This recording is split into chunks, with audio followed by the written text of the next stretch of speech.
So I want to start with talking about a little overview of what we do at TCO and the kind of music you're going to hear today. First, just a show of hands, there's the balcony viewers as well. For which of us is this going to be our first time hearing a Chinese orchestra of any kind? Cool, love it. And the rest of us, have we seen TCO before, or a different Chinese orchestra? Some French orchestra, cool. All right. So, what I love so much about working with the Toronto Chinese Orchestra, and Chinese orchestra in general, is that it's such a colorful group. Right? So you see all the chairs in front of you, which are empty and they will be filled soon. Of course, you see the percussion in the back. Start from the back, you see the array of percussion all the way around the back of the stage today. The Toronto Chinese Orchestra and Chinese orchestras in general always use a lot of percussion instruments, and today especially we'll be opening the concert with a double percussion concerto, so a concerto for 2 percussion soloists and orchestra, titled Sun. It's the first movement of a piece that's called The New Century of the Dragon. So the New Century of the Dragon refers to the year 2000 for which it was written. Right? And so many of us may know that the Chinese zodiac calendar follows a cycle of 12 animals. Right? And it just so happened that the start of the new millennium, the year 2000, was a year of the dragon. And so was 2012, and so is this year, 2024. And so, in the symbolism and the mythology of it, the dragon is also the animal that's supposed to represent ethnically Chinese people and Han-Chinese people. And so the year 2000 was seen as a kind of big celebratory event for this to be the new century and the new millennium belonging to Chinese people. It's kind of a large, overarching, maybe overly ambitious idea, but the piece certainly opens with that kind of enthusiasm and that kind of energy. I'm really excited to have our 2 soloists, Bobby Ho, who will be on this side, playing the fascinating collection of Chinese drums and the cloud gongs, which is what you see on the side. You can see all that golden hardware on the wooden frame there. That's a set of tuned cloud gongs with specific chromatic pitches, much in the same way that Western instruments are tuned to a chromatic scale. You hear a lot of that there. And we'll also have my good friend Brett Lipson, will be our second soloist, will be over here. And on this side, you'll see mostly on the section what we usually consider Western percussion. Right? The timpani drums there, there's a marimba there. Right? So TCO and all Chinese orchestras in general use a mix of both Chinese and percussion instruments, and that gives us a really wide color palette to use. You're going to hear all kinds of interesting colors from that today. Besides percussion, of course, just like a Western orchestra, we have a large bowed string section, and just like most of you are going to a Toronto Symphony concert or something, like many Western orchestras, we put them on the sides here, left and right.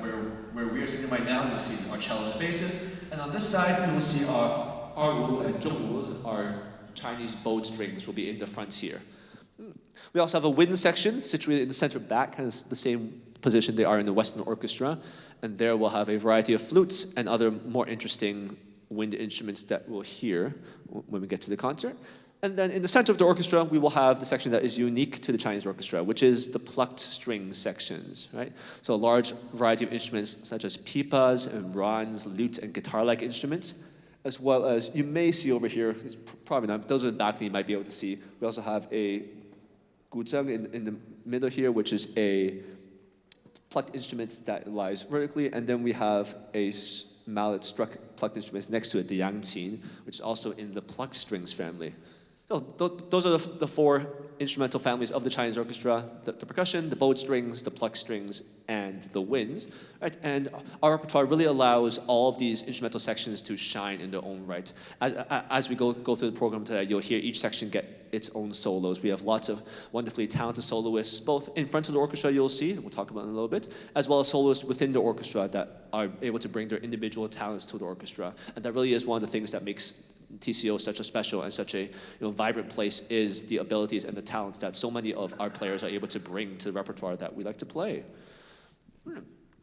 So, as I mentioned, and as you may notice on your beautifully colored and printed program books, which are designed by one of our very own percussionists, Karen, you'll see that this concert is titled Seasons, which was a convenience that our repertoire is going to take us through the 4 seasons of the Northern Hemisphere average world. And we're going to start in the season of fall. We're going to work through in school year order, right? So we'll be starting first with, of course, the sun that gives life to all of us and that gets all of these seasons going with its energy and the heat.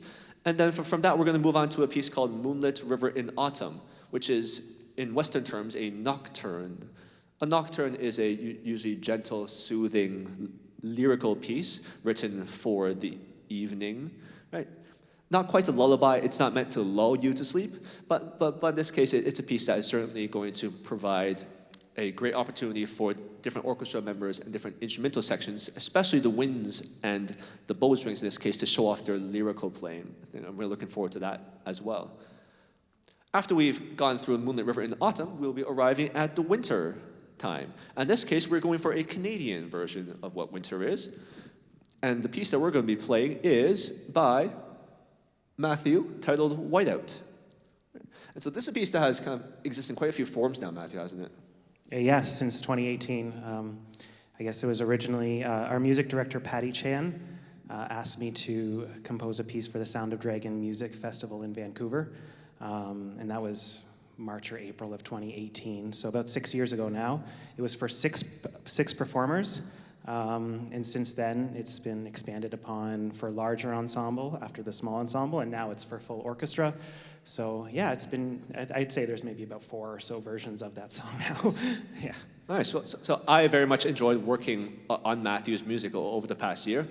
In fact, Whiteout wasn't going to be one of the original pieces on the program.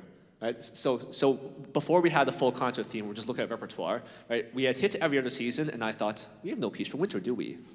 I said, I know the perfect piece that we could do, but there's only one problem. Right, Matthew, the last version that I performed at White House, I think for maybe 13 musicians or so? Yeah, I think it was about 13 people, yeah, which is about a third or so of what this is, yeah. So it was great. So I went back to Matthew and said, hey, we have a big orchestra now. Would you like to expand the piece? Yeah. And you've certainly expanded quite a bit. There's a lot more percussion now, which is really cool. And you've taken advantage of the cloud gongs, everyone's favorite percussion on the stage right now. I mean, they are cool. I do like them. Yeah, and I think it's my second piece I've actually written for cloud gongs. The first one we didn't actually end up using the cloud gongs because they weren't available. I wrote it for the cloud gongs, but it was played on a vibraphone, I think. That was a few years ago, though. Yeah, understandable. It's quite a bit of hardware to bring up on stage. Yeah. Again, very convenient that our rehearsal hall is just across the hall, so it wasn't too long of a move to get all this gear here, luckily. But so tell us, Matthew, because I also know that this isn't now the first or the only piece that you've written for Chinese orchestra. How did you end up starting to write for Chinese orchestra? Well, it was very many years ago when I was attending here York University. There was quite a big ethnomusicological program, a lot of world music. So I stumbled upon the Chinese orchestra class back in 2011. It was led by Patty Chan, our music director. And I went to their concert and I thought, oh, this is really cool and really new and really different. And that was kind of my mentality when I was coming here to York, to just try as many different types of music. So I had gospel choir, I had Chinese music, I did Renaissance, Middle Eastern. And so then the next year I did do the Chinese orchestra, and then I was working on something entirely different for my orchestration class. Some themes from some TV shows and movies, and I wanted an erhu solo because I'd heard the instrument before, but I've never written for it before, and I was put in touch with another student here at York, and then when I was trying to discover how to actually write for this new instrument, which I've never done before, I talked to Patty, the music director, also my teacher at the time, and she was impressed by the orchestration that I was working on. It was for Western Orchestra for my class, that she said, why don't you redo this for Chinese orchestra? And I said, I've never done Chinese orchestra before. And she said, well, we have the charts for you, the ranges, everything. We can give you all the information. And the current composer in residence at that time sent me all the information I needed. And then I bought a book on Chinese orchestration. And the rest is history, I guess. Yeah, that was about 2012, so about 12 years ago now. Wow. Yeah. So another reason why we are so happy to be in partnership with York University is that, as I'm sure many of you may know, that York University is one of the great centers for the study of ethnomusicology, right? The study of musical cultures around the globe, right, here in Ontario. Right? So we're very happy to be part of this ecosystem and can only hope and think of the possible collaborations that will happen in the future. In fact, the room that we are currently storing our instruments and rehearsing in is called the Brazilian Carnival Ball Studio. Yeah. So besides the instruments that are stored in that room are our instruments, Chinese instruments, and a very large set of steel pan drums. Right? And so every day we're in there, we just think there has to be some piece out there that's been written for steel pan and Chinese orchestra. And if there isn't, maybe you'll write it. There could be. Oh. Well, tell us, Matthew, do you find anything particularly different or particularly exciting in between writing for Chinese and Western orchestra? Because I know you also do quite a lot of writing for a wide variety of other musics. I just say it's different. Every instrument has their own idiosyncrasies, whether it be Western, Chinese, or other cultures. So that would be between violin, piano, or everything's different. So it's just studying and learning to write for those instruments, and then learning the balances, the timbre between them, and practice, a lot of practice. I've made mistakes, especially a lot during the beginning when I was still learning how to do it, but everyone in TCO has been extremely helpful, telling me if it's not within their range, if it's not playable, or if we need to make any adjustments, that sort of thing. Yeah, I wouldn't say it's terribly difficult by any means. Every instrument is unique in their own way in that regard. Well, the piece that we're performing again, titled Whiteout. First, I will mention to all of you that in your program book, you do have program notes about all of the music that we will be performing tonight, right? Information about the piece's origins, about the composers, and the people that are performing with us. So we won't have you just rehash, what's in the program notes, so people can read those as well. But, I think that Whiteout is a wonderful work that very much explores changes of texture as much as changes of melody and changes of harmony, right? Would you tell us, is there anything in particular that you want the audience to listen for during your piece? I don't know if there would be anything I would specifically say to listen to. It's more so the repeating melodic fragments, the sort of falling textures and arpeggios that are sort of the swirling and falling snow that they're supposed to represent, and they sort of continue throughout the entire piece, changing between different instruments. One time the people will have it, and then the next time the erhus will have it. So, yeah, I don't know if there's anything specific to listen for, just to sit back and enjoy it, because it's more so of a textural experience, I would say, where everything sort of blends together and creates a whole sonic experience, I would say. I think sit back and enjoy is very much a great sentiment for that. For all the songs, yeah. Yeah.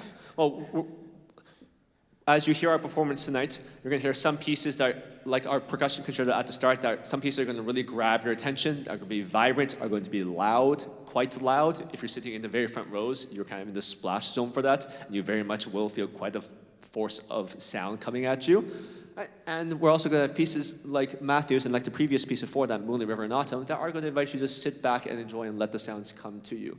Right? And again, one of the wonderful things that I so much enjoy working with the Chinese orchestra on is the ability to create these great contrasts in musical texture, great contrasts in musical character, and the ability for each individual instrument of the orchestra to create a large variety of sounds that we can put together in really, really interesting and really exciting and sometimes really calm and sometimes really vibrant, sometimes really just really, really powerful ways to come up with a really strong ensemble effect. And that's what we work so much in rehearsal on.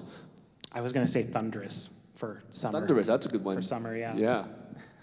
Oh, Matthew is also a playing member of the Chinese orchestra, though he doesn't play a usual Chinese orchestra instrument.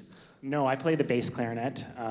It's in place of a bass suona, sometimes a bass guan, sometimes a bass sheng. So there's some bass wind instruments, none of which I have personally, but the bass clarinet does a well enough substitution for that. So yeah, I played the bass clarinet. Originally, when I first started about 10 or 12 years ago, I did play percussion actually for a while, but I think you have enough percussion players now. Yeah, all of us dabbled in percussion at some point. It's just so much fun.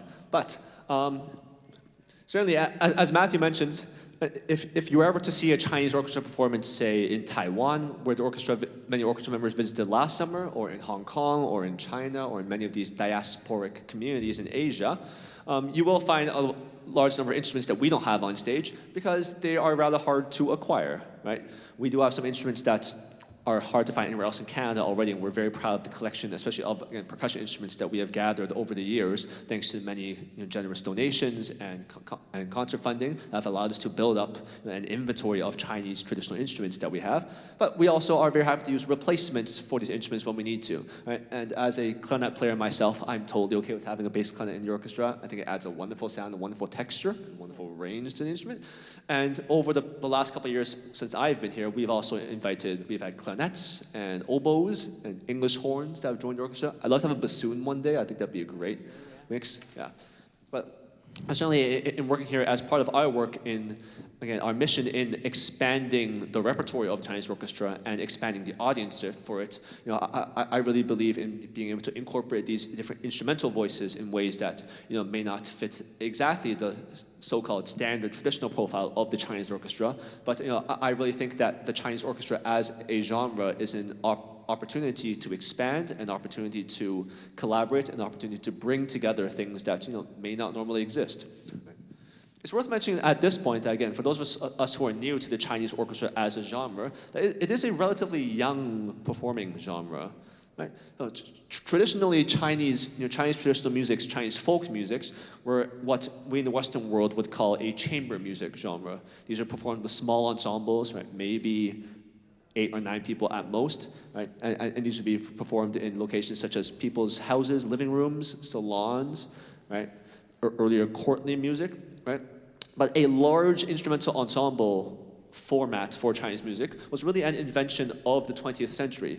Right, in a time in the early 1900s and proceeding through the world wars, right, in these times when nationalistic sentiments, right, ideas of what it meant to be a country, what it meant to be a people, and how music can contribute to the creation of these ideas about national identity, about what we are as a culture, what can we give out to the world, what can we export from our culture to the world, right? This was when the Chinese orchestra became formed as an ensemble, and the Chinese orchestra was modeled after the Western orchestra in its organization. And that is why we see, very similar to the Western orchestra, as I mentioned, these ideas of instrumentation, of orchestration, right, and the way of arranging an orchestra.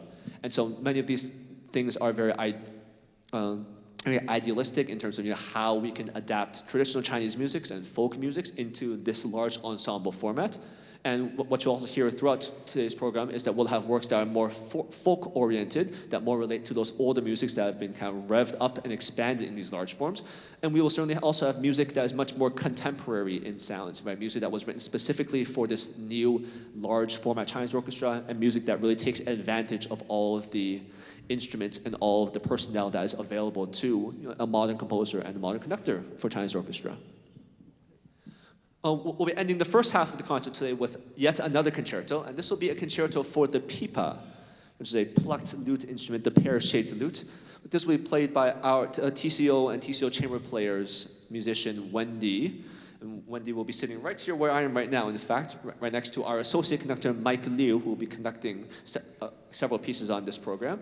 But that will be a wonderful showcase. The piece is called Clouds and Flowers Fantasia. And the title of it, I think you have some notes in your program note as well. It comes from an old poem that talks about the beauties and the winds of spring. And Wendy's fantastic coloration on the pipa, her ability to play things that are incredibly delicate and also incredibly energizing and exciting are going to be a real treat to listen to. And I am personally very much looking forward to listening to that piece because I'm not conducting it. So I'll get to be an audience member for a little bit and I'll be able to enjoy that as well. After intermission, we'll be starting with a piece that is, again, more on the folk side of things. This will be performed by the Toronto Chinese Community Orchestra, or it might be the Toronto Community Chinese Orchestra. I always get that wrong. It's TCCO. I never remember what order the C's come in. One of you looks it up and can tell me, that'd be nice, but I never get it right. That group is connected by our associate conductor, Mike Liu, and they have done great work all year. And so they will be playing a folk-styled song titled Bow Dance to start off our second half, after which we'll be combining both TCCO and TCO, led by Mike again, in a performance of Bamboo Song, which is another folk-style-oriented large orchestra piece this time, that offers, again, many opportunities for individuals in the orchestra to play some solos for you to hear. After that, we come down to our last two pieces on the program, which are going to end with a bang, so I hope. First one is Taiwan Capriccio. I mentioned in passing earlier in this chat that about, I think a dozen and a half or almost 2 dozen orchestra members were able to go to Taiwan last July. Is anyone here from Taiwan? That's okay. Is anyone here from Hong Kong? I'm from Hong Kong. If you've been from Hong Kong in July, that's what the weather's like in Taiwan. So I think it's even wetter. I was there for 2 weeks, really and I think like every day at like 2 p.m., thunderstorm. Like, it's reliable, it's predictable, which is great, because they're all used to it. I was not. And it's like, you know, the nighttime lows are like 25, 30. Yeah. The hotel had AC, we were grateful for that. TCO has been very lucky to have multiple partnerships with various Chinese orchestras around the globe. And the TCO has gone on tours in the past years to places such as Taiwan, to Vancouver, for, as you mentioned, the Sound of Dragon Festival. TCO has been invited to multiple times. Hong Kong. Hong Kong as well, yes. All right. I wish I was on the Hong Kong tour. I wasn't around yet. That was 2012. That was a piece that I did in 2012. We did it in Hong Kong. Yeah. I don't think I've been back to Hong Kong since like 2012. It's been a while. But Taiwan Capriccio is one of those pieces that we've kind of brought back in spirit with us. Right? So this is a long work. A Capriccio, right, is a kind of fanciful work that essentially explores the character of something. Those of us who are familiar with the Western orchestral world might know Rimsky-Korsakov's Capriccio Italien. It's probably the most famous capriccio in the orchestral world. Right? It's kind of a cultural exploration. It's worth me noting at this point that all the English titles that you have in your program and that I'm using right now are our own translations of the titles. Some of them have standard English translations, but of course nothing translates perfectly from one language to another, as any of us, bilingual or multilingual people will know. Taiwan Capriccio is wonderful multi-segmented work. In your program notes, you have some specific information about kind of the orders of what sections they come in. But in this piece, I'll invite you to just listen to, again, the variety of sounds that are supposed to evoke the kind of spirit of the people of Taiwan, the energeticness, the dances, the festivals, and really overall, it's just a lively and powerful work. And that takes us to the last piece on the program, which is titled Summer. So we've made our way all the way around the seasons, from fall to winter to spring and to summer, to end things off in the season that we aren't officially in summer yet, I suppose. The summer solstice isn't until June 23rd or something, give or take. It's not summer yet. It certainly feels like summer outside to me. I don't remember ever having a winter this wild in Toronto, and I don't remember a spring this wet and warm, and I'm very concerned about what's going to happen this summer. But what's really interesting about this piece is that first, this piece, Summer, comes from a suite of 4 movements. The first movement of the suite is, can anyone guess? Spring. It starts with spring. Summer is the second movement of the suite, and then it goes to fall, and then it goes to winter. We're only playing the second movement today, Summer. And what I love about Summer is that first, it's a fairly long work, and what it does is that it explores not so much just the season, right? It's not just about the birds and the bees and the sunlight and everything, right? But it's an exploration of the feelings that summer evokes. And so the piece starts in this haze of summer. And Toronto's the perfect place for it, because when it gets really hot and bad, right? And you just see like the smoke rising from the ground, especially if you're like deep downtown Toronto in the financial district, right? It's just searing hot, and there's no trees down in the financial district, so it's just sidewalks, right? So it's just hot everywhere. And so the piece explores what it feels like to be in kind of one of those awful hot summer days. Right? So it starts in this daze that explodes into this fiery passion that represents the radiance of the sun. And then it moves us into this section about a drought, right? A time when there is no rain and the sun is beating down on the earth and everything is dry. And we have this long spread out section that allows many opportunities for our various wonderfully talented TCO soloists to play some various melodic fragments. And then the piece builds from there, right? Adding layer by layer, instrument by instrument, into this kind of hypnotic section. Have any of us ever fallen asleep on a beach while tanning? Have any of us just lied on the beach and just feels like you're just feeling the sun, there's not a thought in your mind, you're just enjoying it? Some people like tanning. I don't get it. I don't understand. I know some people like it for an aesthetic. I know there's like spray-ons for that. But like personally, I don't understand just sitting there and baking. Like, if I'm reincarnated as like a pig in my next lifetime, then like that'll be my fate. But I personally don't enjoy tanning. Right?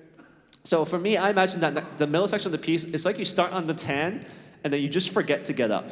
And it just keeps building and rising until it feels just awful. And what you'll hear is this big explosion in the piece, because we go from this awful searing heat to a summer thunderstorm. And Toronto has wonderful thunderstorms. They are pretty large. And I must say they don't compare to the ones that we saw in Taiwan last summer or the ones that I've seen in Hong Kong. But really, this idea of this thunderstorm, where we hear in the distance, you'll hear the thunder and the lightning. Again, from our many friends in the back in the percussion section, you'll hear all kinds of just noise, right? Unnotated, random sounds, noise. Right? And that will take us into this massive thunderstorm where you hear the rain pouring down and all kinds of virtuosic effects from the orchestra, creating a large variety of sounds.